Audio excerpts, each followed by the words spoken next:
Welcome to Bend the Spoon, ladies and gentlemen. This video concerns the Black Jesus.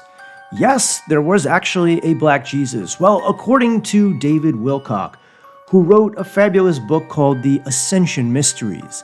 Now, there is no definitive proof of this Black Jesus. However, I think this story will be quite intriguing to everyone involved. Now, a lot of people get caught up on skin color, and I made at least 3 videos on Ascended Masters in the past on my other channel, Open Your Reality, and I talked about white Ascended Masters, Asian, Hindu, and some others. But there's only been one Black Ascended Master that I know of that is derived from Africa, and his name was Afra. Black Jesus was a different figure, and he existed in the 1960s. So I'm just going to relate the whole story to you word for word from the book because it is quite short. One of the most surprising stories Jacob ever told me concerned a man they called the Black Jesus. He said this was highly classified, and he was definitely talking out of school to tell me about it all. Apparently, in the 1960s, a man appeared in Africa who had full ascended abilities. He could read people's minds, materialize objects out of thin air, communicate telepathically, levitate himself, and teleport his body from one location to another.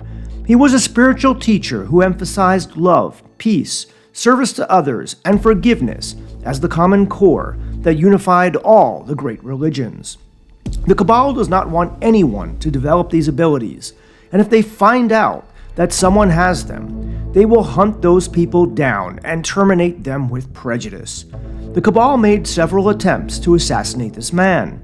He consistently regenerated his body after each attack, no matter how lethal it seemed to be. Finally, the man was told that they had given up. He was far too powerful. There was nothing they could do to stop him, and they were going to surrender. They invited him to a major world summit and told him they would reveal him to all of humanity so he could share his message. He was brought on board a military transport aircraft. Once airborne, he was shot repeatedly. His body was divided into many different sections, each of which was stored in a super high-tech energy-shielded container. Jet aircraft rushed up to the plane in sequence and scrambled the containers all over the Earth, as far apart as possible. The contents were then thoroughly and completely destroyed. It was hoped that this would prevent him from being able to regenerate himself. After this was done, the man materialized directly into the offices of the people who had ordered his murder. There were no visible signs of damage to his body. He said, "Your desire to prevent me from living on Earth is so strong that I am forced to honor it. For now, I will be leaving you shortly. However, in the future, many more people will develop abilities just like me. Once that happens, you will no longer be able to stop us from making this world a peaceful place for everyone." The story that I just revealed comes from The Ascension Mysteries by David Wilcock, as I mentioned earlier. However, there are no references in association with the story. But many people have come forward and told me of an extraordinary man called Simeon Toko. He was born on February 24th, 1918 in Angola, and his life took a peculiar turn when a missionary dreamed of a great king being born in the region under his ministry. Little did they know that this prophecy would become intertwined with the life of Simeon Toko. Today we dive into the mysterious and extraordinary life of Simeon Toko. Many people believe that he was the real Black Jesus. He's a man whose story goes beyond the realms of the ordinary. From apparitional bodies to astonishing resurrections, Toko's tale is one that captivates the imagination. Simeon Toko's enigmatic presence didn't cease with his natural death. His apparitional body continued to manifest in dream states even 17 years after his passing. Imagine encountering someone in your dreams who has long departed from the physical world. Now, it gets even more baffling. A witness boldly claims to have professionally killed Simeon Toko, only to witness his return to life a few days later. But that's not all. Others have testified to physically witnessing Toko being slaughtered, only to see him bring himself back to life before their astonishing eyes. The sheer number of eyewitness accounts is staggering, with only a fraction documented. On the night of December 31st, 1984, when Toko's death was announced, nature seemed to react in an astonishing way. Thunderclaps of seismic force and torrential rain burst the skies of Luanda, a phenomenon attributed to the rumors surrounding the death of this great prophet.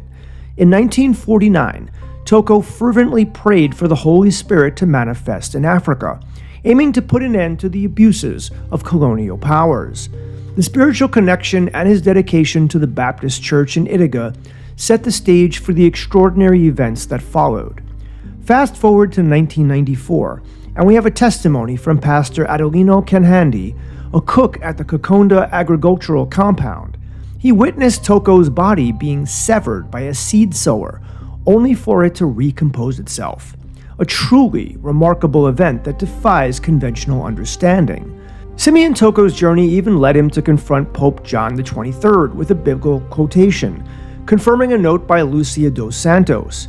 The Pope, fearing Toco's presence, allegedly planned a drastic measure, but Toco's intervention stopped the unthinkable.